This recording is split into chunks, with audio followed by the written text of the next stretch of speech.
नमस्कार दोस्तों, मैं दीपक अग्रवाल डीएलए प्राइम न्यूज़ से। और आज हम यहाँ पे आए हुए हैं सेक्टर 12 कोर्ट के सामने। और यहाँ पे हमारे साथ हैं कुछ सरकारी टीचर हैं जो अपनी नौकरी, पीटीआई टीचर है सरकारी, जो अपनी नौकरी गंवा चुके हैं और यहाँ पे पिछले 6 महीने से धरना प्रदर्शन पे बैठे हैं कोर्ट के सामने। आइए इनसे पूछते हैं क्या मैटर है, ये क्या मतलब क्यों बैठे हैं यहाँ पे। मैडम क्या नाम है आपका? मेरा नाम सुशीला है।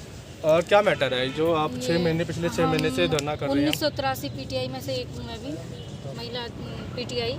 और हमारा ये मामला सुप्रीम कोर्ट में चल रहा था। 8 अप्रैल को केस आ गया इसका। 8 अप्रैल को फैसला आया कि भर्ती वो की जाती है, आपकी कैंसिल की जाती है, दोबारा से भर्ती होगी 5 महीने के अंदर। लेकिन 10 साल में 2010 में हमारी भर्ती हुई थी और अब 2020 में जाकर फैसला आया कि आपकी भर्ती कैंसिल की जाती है और दोबारा से भर्ती होगी। अब ये बताओ, इतने सालों में 10 साल में एक युग साथ हमारे साथ ऐसे एक युग चेंज हो गया है एकदम से। जबकि हमारे जो लाइफ सी सबकी सेटल हो गई थी, किसी के बच्चे कॉलेज में पढ़ रहे हैं, किसी के पति डेथ हो चुके, विधवाएं हो गई 25-30, और जो पीटीआई साथी थे 40 वो भी भगवान को प्यारे हो गए।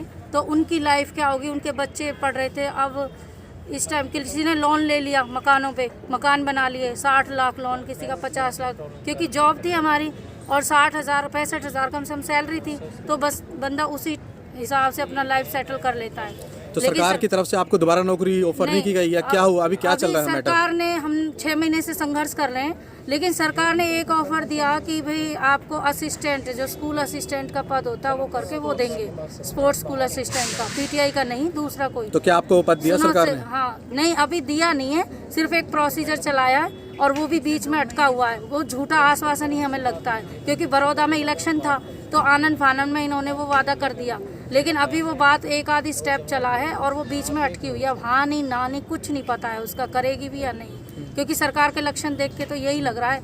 हमें नहीं लग रहा कि ये अपने वायदे पे खरा उतरेंगे, क्योंकि कभी हाँ करते हैं, कभी ना, पूरी तरह से जवाब नहीं देते। एक झूठा आश्वासन हम इसको समझेंगे, और वो भी ना तो उसका ये पता कि हमारी जॉब सिक्योरिटी है या नहीं है। कोई क्राइटेरिया सरकार क्लियर ही नहीं कर रही है। एक तरफ तो कहते हैं कि भाई एचएससी की खामियों की वजह से तुम बाहर निकाल दिए, अब जो ये भर्ती कर रहे हैं इसमें क्या है? इसमें कोई जॉब सिक्योरिटी नहीं हमारी, कुछ ये पता नहीं परमानेंट। हम पूछते हैं तो कोई जवाब नहीं होता सरकार की तरफ से, कुछ क्लियरिटी नहीं है, और पैसे 24,000 रुपये एक मजदूर की तरह।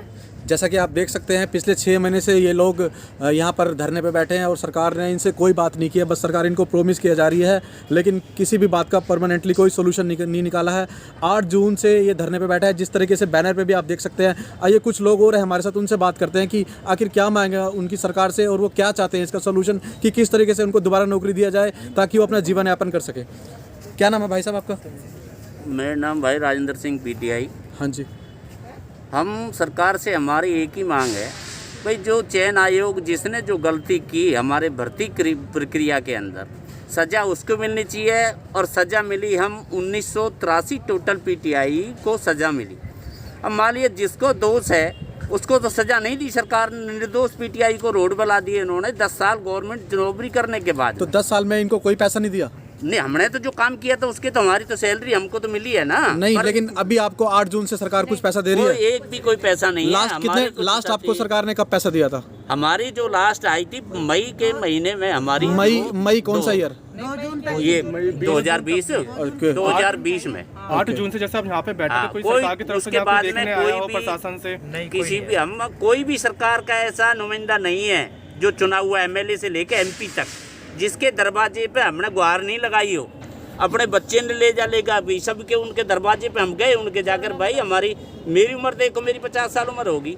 एक IAS अफसर भी एक बार टेस्ट देने के बाद दोबारा टेस्ट दिला ले, कोई क्लियर कर लेगा? अब कह जी टेस्ट दिलाओ, अभी इस उम्र में कोई टेस्ट देने लायक है? 50 साल की उम्र में 8 साल की नौकरी बकाया रहेगी। मतलब सरकार आपसे कह रही है कि आप दोबारा से अपनी एबिलिटी बताओ दोबारा से। फिर क्या कि भाई तुम तो कोर्ट ने, अरे कोर्ट ने क्या निकाले? कोर्ट ने तो एफिडेविट भी मांगा था, आपने भर्ती की वो भी मांगी थी, आपने झूठा एफिडेविट कोर्ट में दिया जा करके। तो आप और हाँ बोलिए सर, बोलिए जवाब दूंगा मैं। जब झूठा एफिडेविट दिया तो आपने हरियाणा के शिक्षा मंत्री या किसी से कुछ कांटेक्ट किया? हमने तो भाई आपसे बता रहे, पूरे हरियाणा के मुख्यमंत्री से लेकर के जितने भी पूरे हरियाणा में एमएलए एमपी हैं, जो भी नेता है बीजेपी का, पूरे हरियाणा के टोटल 22 जिलों के सबके दरवाजों पे अपनी हमने गुहार लगाई, सबके दरवाजे पे गए, परंतु इस निर्दयी सरकार को हमारे बच्चों पे, हमारे साथियों पे कोई भी किसी तरह की दया नहीं है। और हम 180 दिन से यहाँ बैठे हैं। फिर भी यो नहीं है कि भाई आप किस तरह से बैठे हो। सॉल्यूशन नाम की हमारी मैडम ने बताया कि सॉल्यूशन, वो भी आश्वासन देने के बाद में फिर भी कोई हमारे किसी चीज़ का भी कोई सॉल्यूशन सरकार नहीं निकाल रही। तो आप टोटल कितने आदमी हो जो इन हम सब चीज़ों को फेस कर? 1983 पीटीआई टीचर हैं। हाँ। जी, जैसा कि आप देख सकते हैं कि 1983 पीटीआई टीचर को सरकार ने उनकी नौकरी से उनको हाथ धोना पड़ गया है और इस समय बेरोजगार हैं। ये वही लोग हैं जो कि बच्चों को शिक्षा देते हैं और हमारे देश का जो एजुकेशन लेवल है उसको ऊंचा उठाने में सरकार की मदद करते हैं। और आज यही लोग बेरोजगार हो गए हैं जो कि अपनी छोटी सी मांग मनवाने के लिए, अपने आप को सही साबित करने के लिए सारे सबूतों के साथ कोर्ट के दरवाजे पर बैठे हैं, बट इनकी कोई सुध नहीं ले रहा। इसी के साथ मैं अंकित नरूला, DLA प्राइम न्यूज़, धन्यवाद।